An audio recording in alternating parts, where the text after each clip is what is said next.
जो exit poll वाले हैं ये भी उसी भूमिका में, भांड की भूमिका में काम करते हैं। सवाल है, जिस सवाल को पूछा जाना चाहिए वो सवाल मीडिया नहीं पूछती है। हम इस प्रधानमंत्री और गृह मंत्री की बात की तीव्र भर्त्सना करते हैं। देश में बंगाल और पंजाब ऐसा राज्य है, खास करके बंगाल एकदम मिठास है और रसगुल्ला की तरह, मिष्टी की तरह। बंगाल के लोग शांतप्रिय लोग हैं, अशांत करने वाले आरएसएस के सबसे ज़्यादा अगर आप देखेंगे शाखाएं वहीं लगी है, केंद्रित है। वो लोग बंगाल की घटना इन भाजपाइयों को, लुखों को पता चलता है। अंकिता भंडारी का केस नहीं पता चलता है। महाराष्ट्र में भाजपा की सरकार है, अशोक गहलोत का मामला नहीं समझ में आता है। आप बताइए, दरभंगा में बीजेपी की सरकार है, मणिपुर पार्ट 2 हुआ तो क्या भाजपाई लुखों को नहीं पता चला किस तरीके से मणिपुर की तरह घटना दोहराई गई नालंदा में? फिर तो यही कहा जा रहा है ना कि बीजेपी शासित राज्यों को बदनाम कर रहे हैं आप और हम लोग। अरे भाई, जिसके हाथ में है भाजपा का झंडा समझो वो भ्रष्टाचारी, बलात्कारी या तो गुंडा। 5 राज्यों के चुनाव पर सबकी नजरें बनी हुई थी, लगातार तस्वीरें सामने आ रही थी और हर किसी का ध्यान सिर्फ बंगाल पर जाकर के टिक चुका था। कल जिस तरीके से एग्जिट पोल सामने आया है, जहां तमाम गोदी मीडिया के बड़े बड़े एंकर भारतीय जनता पार्टी से नमक की अदायगी करते हुए दिखाई दिए और क्या कुछ एग्जिट पोल की तस्वीरें सामने आती हैं, इसी पर हम बात करेंगे पंकज श्रीवास्तव जी से। किस तरीके से देखते हैं पंकज, जो एग्जिट पोल दिखाया गया, समझाया गया कि एक तरफा बम्पर जीत जो है बंगाल में हासिल हो रही है, असम में, तमिलनाडु, केरल, पांडुचेरी, कैसे देखा और समझा जाए इसे? देखिए, पहले तो ईडी, सीबीआई, इनकम टैक्स और देश की दलाल मीडिया भारतीय जनता पार्टी के एजेंट के रूप में काम कर रही थी। अब साफ और स्पष्ट हो गया है कि ये तथाकथित जो एग्जिट पोल वाले हैं ये भी उसी भूमिका में, भांड की भूमिका में काम करते हैं। सवाल है, जिस सवाल को पूछा जाना चाहिए वो सवाल मीडिया नहीं पूछती है। जिस नॉनवेज के कारण खुद प्रधानमंत्री की भावनाएं आहत होती हैं, प्रधानमंत्री कहते हैं भाइयों बहनों, विपक्ष के लोग नॉनवेज खाते हैं, वीडियो बनाते हैं, हिंदुओं की भावनाओं को आहत करते हैं।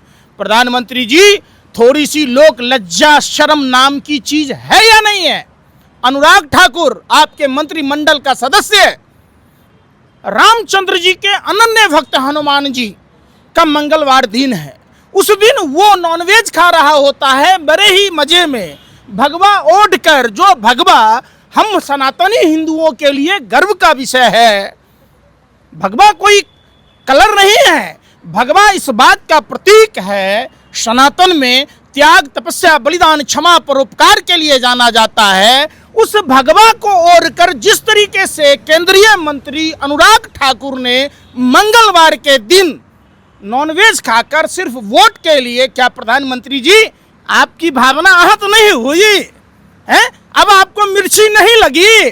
आपको क्या सिर्फ विपक्ष, यही सोचिए, अगर कोई विपक्ष का नेता खाया होता मंगलवार के दिन तब तो तमाम देश की मीडिया के दलाल पत्रकारों को ऐसे मिर्ची लगी होती जैसे कुत्ते के पछवाड़े में मिट्टी का तेल डाल दिया हो। बिहार चुनाव में होता है, बिहार चुनाव में हुआ तो था ये। मैं वही के मछली खाने, अरे वही कह रहा हूं, जिस नॉनवेज के लिए भारतीय जनता पार्टी, आरएसएस, विश्व हिंदू परिषद, बजरंग दल, तमाम उनकी अनुषंगिक इकाइयां नॉनवेज के दुकानों पर प्रदर्शन करते नजर आते, तोड़ फोड़ करते नजर आते, डराते धमकाते नजर आते हैं। खुलेआम देश के प्रधानमंत्री ने क्या कहा? हम मछली उत्पादन को बढ़ावा देंगे, हम मछली का ये करेंगे। तो क्या बाकी राज्यों में ये मछलियां नॉनवेज का भाजपा नेताओं के पिछवाड़े में चला जाता है? ये सवाल पूछता है भारत और इन भाजपाई लुखों पर फूंकता है भारत कि सिर्फ वोट के लिए आपने सनातन को तार तार करते, आप सनातन का राजनीतिकरण करते, आपका हिंदू धर्म से कोई लेना देना नहीं है। आपका मुख्यमंत्री हेमंत बिस्वा शर्मा कहता है बीफ खाइए, घर में खाइए, चंदा लीजिए, ऑनलाइन लीजिए, टेबल के नीचे से लीजिए। ये भाजपाई कहता है। देश का पूर्व प्रधानमंत्री अटल बिहारी वाजपेयी अमेरिका जाकर गाय खाता है, गाय का मीट खाता है, भारतीय जनता पार्टी के लोग चंदा खाता है और देश में नफरत फैलाता है, देश में हिंदू मुसलमान की बात कहता है। अरे आप 12 साल से शासन सत्ता में हैं, आप क्यों गाय को राष्ट्रीय माता घोषित नहीं करते, क्यों नहीं बीफ पर पाबंदी लगाते? आप तो औरंगजेब और अकबर से भी गए गुजरे हैं। औरंगजेब मुगल काल की दौरान की बात है, गौ हत्या करने वालों को दोनों हाथ काट लेता था। चंदा प्रधानमंत्री जी आपका लेकर चटोरा नहीं था, चंदा नहीं खाता था। आप जवाब दीजिए, भारतीय जनता पार्टी ने जिन बीफ एक्सपोर्टर्स कंपनियों से चंदा खाया, क्या भाजपाइयों की इतनी बेशर्मी है? 12 साल से आप प्रधानमंत्री हैं, क्या झुनझुना लेके घूम रहे हैं आप बंगाल में आपका मंत्री नॉनवेज मंगल के दिन खाता है। मनोज तिवारी को देखिए, फूल माला, जो फूल हम लोग भगवान को अर्पित करते हैं, पूरी इतनी मोटी गेंडा पहन के खा रहा है। वो रिंकिया का पापा, जिसको 5 रुपया की अंडा खाने की औकात नहीं थी, बिग बॉस में छीछा लेदर करवा लेता है, वही बंगाल के चुनाव में खा रहा होता है। गोरखपुर के सांसद भी तो ये कह रहे हैं कि अब मछली हम बंगाल से लेकर के आएंगे, यहाँ बेचेंगे। तो उत्तर प्रदेश में क्यों तांडव किया आपने? क्यों गरीब लोगों की दुकानों में आग लगाई, तोड़फोड़ कराई? क्यों नहीं वैसे जो नफरती चिंटू हैं, जो देश की सद्भावना को बर्बाद कर रहे, जो देश को विश्व के स्तर पर बदनाम कर रहे, इन सब को सजाए मौत की सजा मिले, ये भाजपा का स्क्रिप्टेड प्लान है। लोगों के बीच ये घाट घाट पर वाणी बदल लेते हैं, कोस कोस पर कपड़ा, हर प्रदेश में लंबी लंबी जुमला फेंकते हैं, इसी का नाम है नरेंद्र मोदी। ये मुद्दों पर तो आप और हम बात कर रहे हैं ना, पर एग्जिट पोल में तो साफ तौर पर ये दिखा दिया गया कि भाई साहब कोई फर्क ही नहीं पड़ रहा इन मुद्दों से, एक तरफा सरकार बन रही है, 250 पार जा रही है। देखिए, ये चुनाव सिर्फ और औपचारिकता है। चुनाव आयोग के कंधों पर रखकर भारतीय जनता पार्टी चुनाव जीतती है। जो विपक्ष के वोट हैं उनके काट लिए जाते हैं। आपने देखा होगा, एक वृद्ध व्यक्ति जो चुनाव में वोट डालने जा रहा था, रास्ते में उसके साथ दुर्व्यवहार केंद्रीय एजेंसियों ने किया, उसको वोट डालने से रोका गया और उसकी इतनी ये किया कि उनकी मौत हो गई। कौन है जिम्मेदार? इस स्वतंत्र भारत में हम गुलाम भारत के लोग हैं। बाबा साहब अम्बेडकर ने हमें संविधान में मताधिकार का अधिकार दिया है, हमें वोट तक नहीं डालने दिया जाता है, हमें हमारा नाम काट दिया जाता है। बिहार में आपने देखा होगा। तो ये चुनाव आयोग के साथ मिलकर पूरे विश्व माने भारत में घूम घूम कर सरकारें बनाते हैं, अपने मियाँ मिट्ठू हो जाते हैं। अरे भैया, जब सब यही करना था तो देश के गरीब जनता के टैक्स के पैसों का आप क्यों मंदरबाट कहते हैं? तो बंगाल चुनाव आप गए हैं, बंगाल में इससे पहले कभी गए हैं? क्योंकि भाजपा के नेता तो ये कहते हैं कि बंगाल सेफ नहीं है, बॉर्डर पर आर्मी के लिए रक्षा करना आसान है, बंगाल इतना खतरनाक है, बंगाली बम रख करके जेब में चलते हैं। देखिए, हम इस प्रधानमंत्री और गृह मंत्री की बात की तीव्र भर्त्सना करते हैं। देश में बंगाल और पंजाब ऐसा राज्य है, खास करके बंगाल एकदम मिठास है और रसगुल्ला की तरह, मिष्टी की तरह। बंगाल के लोग शांतप्रिय लोग हैं, अशांत करने वाले। आरएसएस के सबसे ज़्यादा अगर आप देखेंगे शाखाएं वहीं लगी है, केंद्रित है। वो लोग बंगाल की माहौल को खराब कर बंगाली समाज को एक बात बताइए, बंगाल की घटना इन भाजपाइयों को, लुखों को पता चलता है, अंकिता भंडारी का केस नहीं पता चलता है। महाराष्ट्र में भाजपा की सरकार है, अशोक खैरात का मामला नहीं समझ में आता है। आप बताइए, दरभंगा में बीजेपी की सरकार है, मणिपुर पार्ट 2 हुआ तो क्या भाजपाई लुखों को नहीं पता चला किस तरीके से मणिपुर की तरह घटना दोहराई गई नालंदा में? फिर तो यही कहा जा रहा है ना कि बीजेपी शासित राज्यों को बदनाम कर रहे हैं आप और हम लोग। अरे भाई, जिसके हाथ में है भाजपा का झंडा, समझो वो भ्रष्टाचारी, बलात्कारी या तो गुंडा। सीधा सा बात है। अमित शाह से बड़ा कोई गुंडा है क्या?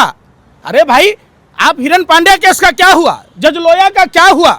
आप अंकिता भंडारी पर दुष्यंत गौतम के लिए परोसा जाना था। वो मासूम लड़की, देवभूमि की लड़की, जहां देवताओं का वास है, होता है, निवास स्थान है, वहां लड़कियों के साथ क्या होता है, किसी से छुपा है क्या? फिर तो क्या लगता है कि एग्जिट पोल जो दिखाए गए हैं वो सही नतीजों पर आएंगे जो बताया जा रहा है? एग्जिट पोल और सरकारी डब्बा, यानी देश के गोदी मीडिया के दलाल पत्रकारों के द्वारा मैनिपुलेट करने की कोशिश की जा रही है। जहां कहीं भी चुनाव होते हैं, कार्यकर्ताओं का मनोबल तोड़ा जाता है और वो चुनाव आयोग और स्थानीय प्रशासन, जिलाधिकारी वगैरह जो भी होते हैं, स्ट्रांग रूम में गड़बड़ी की जाती है। आपको एक बात याद होगा, आज से 5 साल पहले ही, 6 साल पहले आया था आरटीआई में कि लगभग 20 लाख ईवीएम गायब हैं। ईवीएम का रख रखाव कौन करता है? ये बात पर कभी कोई चर्चा नहीं होती, कोई जांच नहीं होती है। आप बताइए, बिहार में गुंडा ही देखिएगा। अरे भाई लोग दरवाजे पर नहीं बैठ पाता है। मिर्जापुर में देखे हैं, एक रिक्शा चालक को बचाने गया थाना के लोग, दरोगा तक की पर्दी फाड़ दी गई। कोई बंगाल नहीं है भाई, वो यूपी है। वहां भगवा पहनकर, भगवा लुंगी पहनकर योगी आदित्यनाथ जी दुनिया भर में कहते हैं कि हम मिट्टी में मिला देंगे, हम दबंग भाग गया। तो कौन लोग हैं जो मिर्जापुर के थाना में घुसकर वहां के चौकी इंचार्ज की वर्दी फाड़ दी? क्या भाजपाइयों को शर्म है? क्या प्रधानमंत्री जी, डबल इंजन की सरकार है उत्तर प्रदेश में, बताइए ना कहाँ योगी आदित्यनाथ जो बड़ी बड़ी लंबी लंबी बातें फेंकते हैं? दरोगा तक, थाना के कर्मचारी तक सुरक्षित नहीं है, उत्तर प्रदेश के पुलिस सुरक्षित नहीं है, दबंगों द्वारा उसको मारा जाता है, पीटा जाता है। इससे बेहद शर्मनाक क्या हो सकता है? योगी जी तो बंगाल में है ना, वो तो कह रहे हैं कि बंगाल सबसे ज्यादा सुरक्षित है। दिल्ली सुरक्षित है? अरे वो छोड़ दीजिए, जो विनोद नगर का भाजपा नेता खूब हाँ कर रहा था, उसके घर पर जब लॉरेंस बिश्नोई फायरिंग किया, क्या कर रहा था? दिल्ली में पॉकेटमारी कम होती है क्या? चाणक्यपुरी जैसा एरिया सुरक्षित नहीं है। एक सांसद की, महिला सांसद की चैन छीन ली गई थी। इसी दिल्ली में मोदी जी की भतीजी जैसा तो सबका नहीं कद होगा। हाँ, हमारा चाचा तो मोदी नहीं है, नहीं तो हमारा भी मोबाइल मिल जाता जो चोरी हुआ। आपका चाचा होता, आपको मिल जाता। तो सोचिए कि देश की राजधानी दिल्ली, जहाँ गृह मंत्री रहते हैं, जहाँ प्रधानमंत्री रहते हैं, वहाँ लॉ एंड ऑर्डर नाम की चीज़ नहीं है। दिल्ली में क्राइम कैपिटल के रूप में है। यहाँ सेक्स रैकेट का देखिएगा, ड्रग्स रैकेट का देखिएगा, क्राइम का देखिएगा, तो सबसे लंबा फेरियस्त है। आप पैदल चल नहीं सकते हैं शाम के समय। दिल्ली के किसी भी एरिया में रहिए, मोबाइल छीनने वाला आएगा, स्नेचर आएगा आपके गले का। बागेश्वर के देखे थे प्रवचन में कितनी 50 से अधिक महिलाओं के मंगलसूत्र छीन लिए। तो किस मुंह से गृह मंत्री बोलते हैं? इनको तो कोई लोक लज्जा है नहीं। चलिए, एक आखिरी सवाल, क्या लगता है कि 4 तारीख को एक महिला सब पर भारी पड़ेगी? देखिए, मैं फिर कह रहा हूं आपको, विपक्षी पार्टियों की सबसे बड़ी कमी क्या है? वो एकजुटता के साथ सत्ता पक्ष के कुकर्मों का विरोध नहीं करती है।